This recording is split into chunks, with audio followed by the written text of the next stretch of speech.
All right, so I'm gonna try and kind of show this. So I've kind of shoved that into the hay bale there, sitting on the bucket. I'm gonna jump up here in the tractor.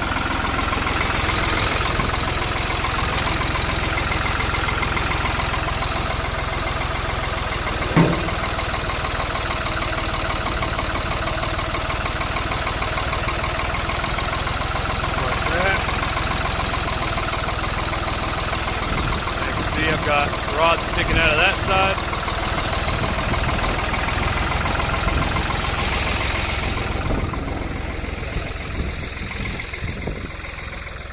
Like that.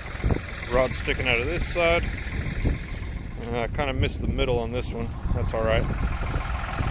So now I'll get a tractor backed up over here and we'll get the ropes hooked up. I'll show you that. Alright, so the ropes, they're just hanging out on the back. Right here. Hang on, I gotta move those D-rings. Okay. So, pull these down.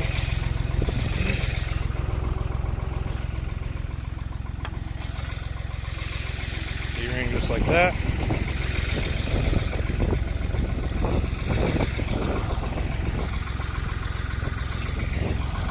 One on each side.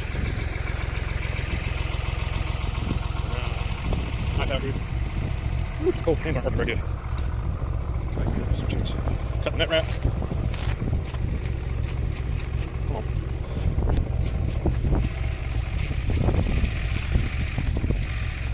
Okay. Well, I'll go ahead and try to pull the net wrap off this way. Just like that. Now, take off the tractor and drag it. Alright, so it hooks up here.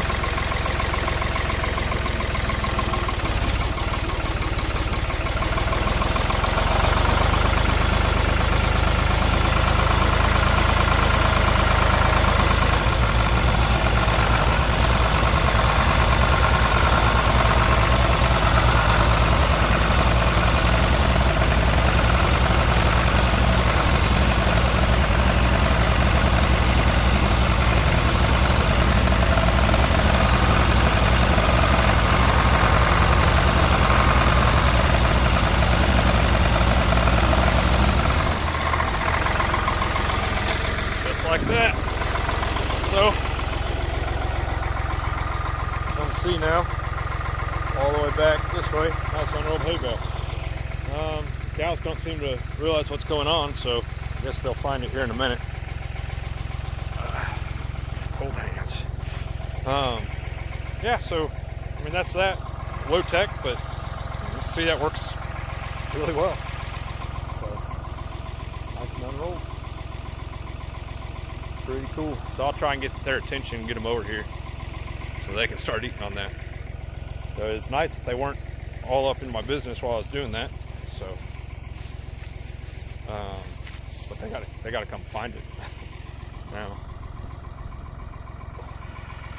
Kind of confused. Usually when I ride out here with the tractor, they run right up to it and they're right in my way and everything. Today they're all just kind of hanging out.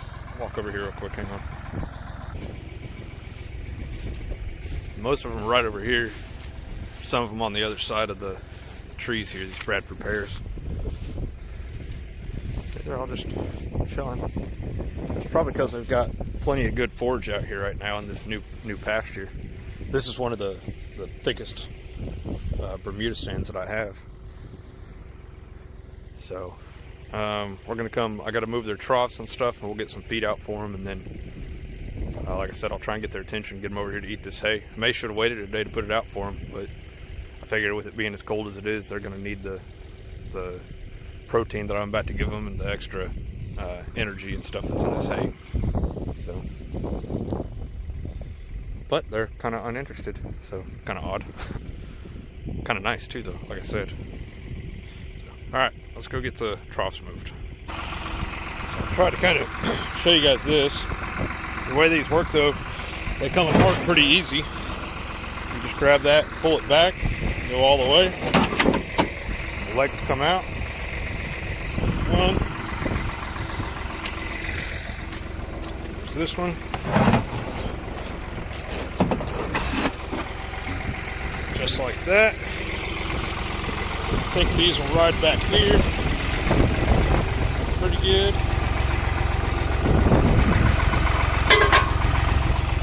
Like that. And then I'm going to put the troughs, because they're long, I'm going to see if I can set them up on top of the loader up here, because they won't fit through the gates. They're too long. So let me get these loaded up, then I'll show you what. Pretty straightforward. Those just sit there on the hay spikes. Which up here, whenever I take off, I'll lift the bucket up so that they sit more level. That way they don't fall off the front here. And then I'll be able to see underneath them as well. So anyway, pretty easy. That's why I like this design of these troughs when I saw it, because they're real easy to just break down and move. So hopefully these don't fall off. They might if I hit a bump or something, and I've got some bumps that I got to drive over, but we'll see.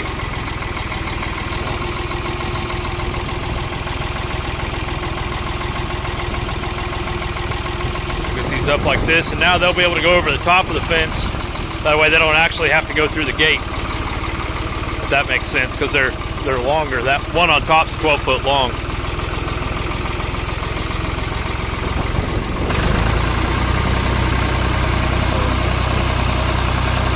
All right, well, we'll go get these stood up, and I'll bring you back here in just a minute.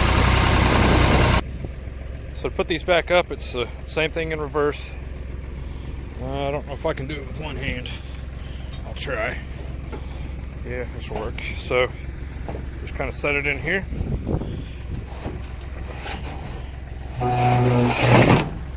Throw it forward. On this side, same thing. Much easier to do with two hands.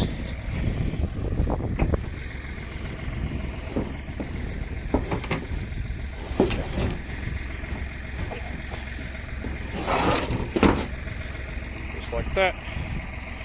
That one stood up. So, pretty simple. That's done. So, we'll go get the mineral trough now. It's off over there. And then I'm going to set it up over there somewhere. There's kind of a hill over there that I can put it on. It'll be on high ground and shouldn't get too soggy around it. These are easier to move because I have to put T-posts on the mineral trough, so it's just a little bit more of a pain to move, and I have to use a tractor. So if this starts to get muddy here, I can move these on the back of the four-wheeler pretty easily, as long as I don't have to go through gates. The mineral trough, though, I got to use the tractor, and so it's kind of a pain to get to. Wherever I put it, I want to be able to leave it there for a long time.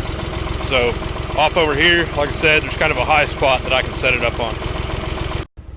So a while back, my uncle told me if you take one of these cattle panels, put it down here in your trailer, it'll help keep your cows from slipping around. They'll get traction on it, that way they don't slip and fall when they're loading and unloading.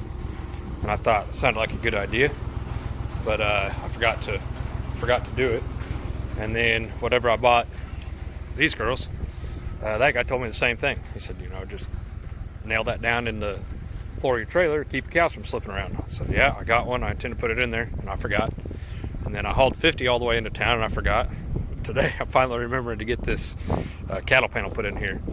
So I got to run into town later today anyway, and when I do, I'll pick up some fencing staples. Like, I'll show them to you, like a U-shaped nail, and then we'll get that nailed down into the bed of the trailer there, or the floor rather. So, okay, let me do that, and I'll kind of show you. So it's just a little bit too long, about a foot too long. So see, it's all the way up into the back there. So that's okay. I'll get this up close to where I'm taking it, and then I'll come back with some bolt cutters and nip that off before I finish parking it.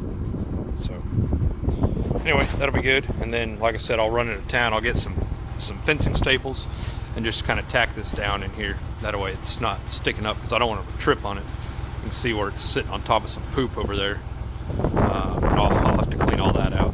And then, you know, but it's sticking up kind of tall, so I don't want their foot to get down in there and then they can trip on it. So that would be counterproductive. So anyway, this ought to work pretty good though.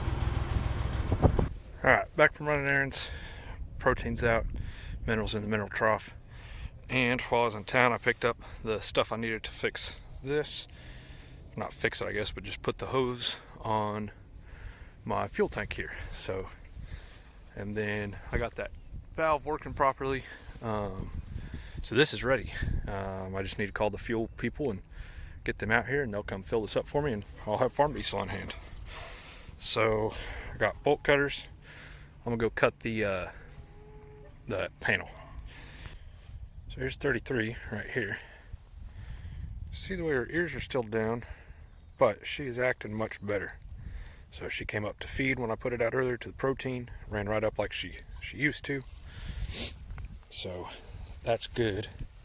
So this is now, let's see here. I gave antibiotics on Thursday and today's Sunday, so it's had several days for that to work. She's eating more actively again, so that's good. And like I said, she came up to feed. She's not lagging behind the rest of the herd when I put protein out. Right now, the only one that doesn't come up as quick as she should is number 70, and we all know why, because she's got that hurt foot. This looks like her over here. So, see, they found a mineral.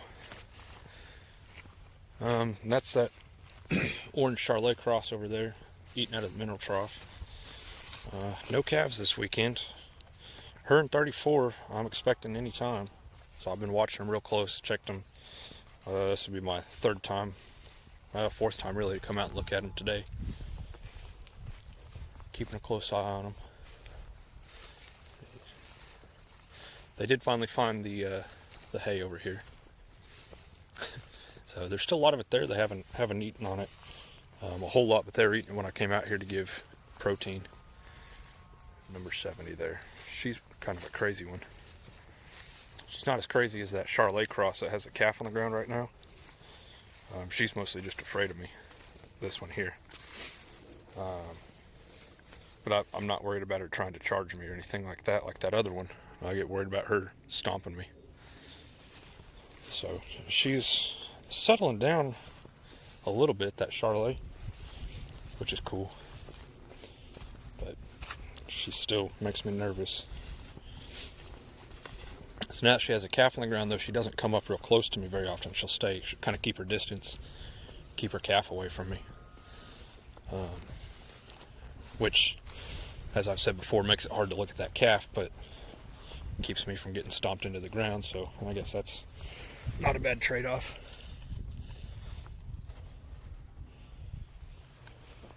So, good deal eating on hay over here. The rest of them, like I said, they were eating on this hay. They were all lined up munching on it, and after I fed protein, they all wandered back off that way. I guess they forgot about the hay. They'll find it though, so probably won't put another bale out for them until Tuesday or maybe even Wednesday. Just we'll see how they do on this. If they eat it all down pretty good.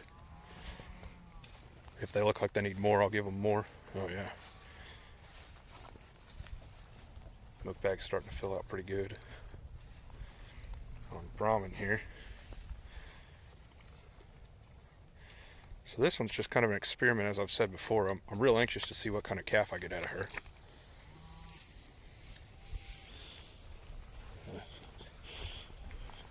She seems like she might be kind of crazy once she's got a calf on the ground.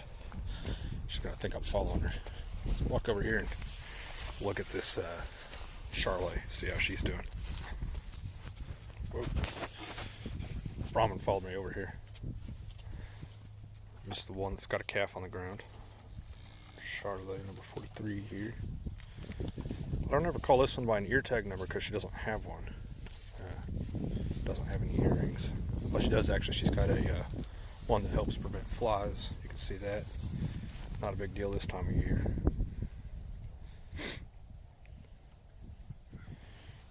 No calves yet.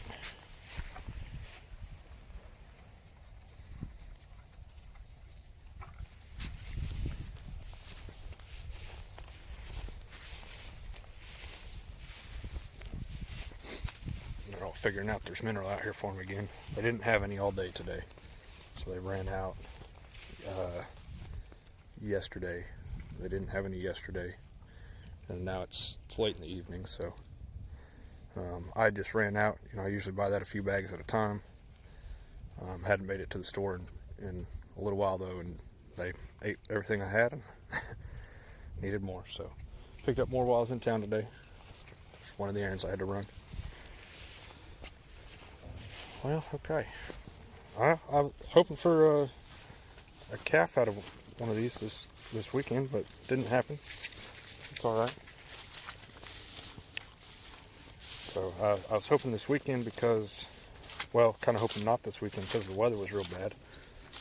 But if they have them on the weekend, I'm out here with them all day. So I can watch them, I can help them if they need help. You know, I can get them in pens and help them pull a calf if I had to. And just I can see what's going on. I can come out here and check them constantly. And I prefer that, just being aware of what's happening. You know, when they have one in the middle of the night when I'm not there to watch, or when I'm at work, then I don't get a chance to watch and make sure they're doing okay. There's that red white face. She hasn't been slow coming up to feed or anything either since I gave her shots, so she's still kind of hanging her head a little bit. I think she's going to be all right though. We'll keep an eye on her.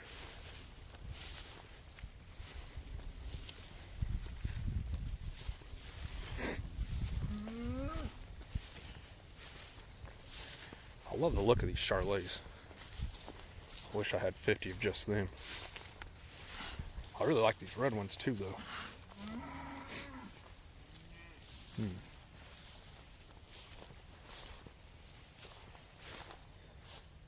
So, and I like the black ones too. I like them all. Well, they're testing at mineral trough pretty good. I only put the one T-post on either side instead of two on each side. So we'll see if that's still standing in the morning. They're rocking it around pretty good there. They all kind of hit it and then walked off that way, so maybe they're all satisfied now. I don't know. We'll see.